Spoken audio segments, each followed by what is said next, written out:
여러분은 넘어지거나 다쳤을 때 어떤 연고를 바르시나요? 피디님은 혹시 어떤 연고 찾으시나요? 저는 주로 후시딘 바르고 있어요. 후시딘요. 피디님은? 마데카솔. 역시나 이 두 가지를 말씀하시네요. 자, 맞습니다. 요즘 워낙 다양한 제품이 출시되고 있긴 하지만 여전히 마데카솔과 후시딘은 상처 치료제의 양대 산맥으로 자리하고 있죠. 이 두 개의 바르는 치료제 중에 오늘의 주인공이 있는데요. 국내 최초라는 타이틀을 갖고 있고 국내 최고 판매량을 기록하고 있는 이 바르는 상처 치료제는 무엇일까요? 이 여러분이 궁금해하는 건강 정보를 역사와 스토리로 풀어 쉽고 재미있게 전달하는 열매드는 스토리. 저는 머니투데이 방송 문정훈 기자고요. 오늘의 주제는 마데카솔입니다.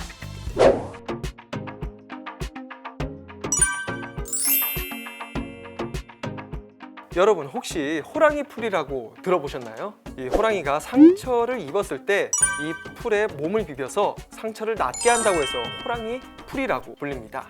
우리에게는 병풀이라고 많이 알려져 있습니다. 이 병풀은 인도양 연안에 있는 마다가스카르 섬에서 오래전부터 원주민들이 긁히거나 상처난 피부에 바르면서 이미 천연치료제로 효능을 입증했다고 합니다. 현재 마다가스카르 섬은 전 세계에서 가장 많은 병풀을 생산하고 있는데요. 마다가스카르에서 재배한 병풀에 건조된 잎에는 아시아티코사이드라는 성분이 가장 많이 함유되어 있다고 합니다.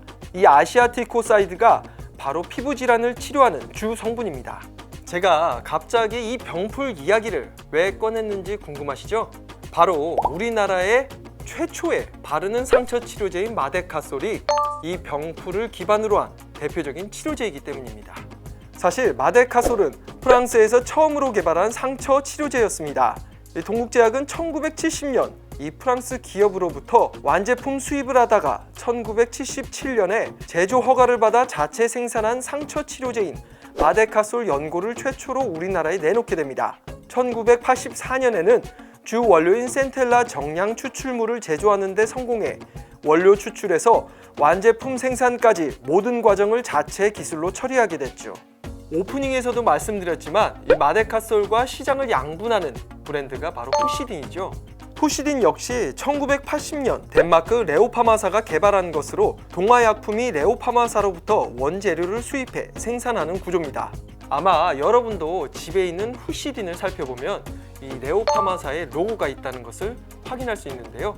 이 레오파마사의 로고가 있는 것도 다 이런 이유 때문입니다. 즉 마데카솔은 국내에서 자체 생산하는 제품이라고 보면 되고요.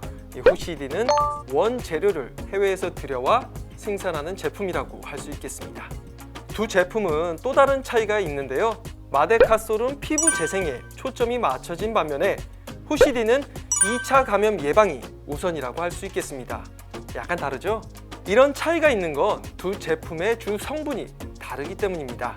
마데카솔은 병풀을 기반으로 한 센텔라 아시아티카와 네오마이신이란 항생제가 주 성분으로 센텔라 아시아티카는 정상 피부와 유사한 콜라겐 합성을 돕고 항생제가 살균 작용을 도우면서 피부 재생과 흉터를 최소화하는 역할을 하게 됩니다.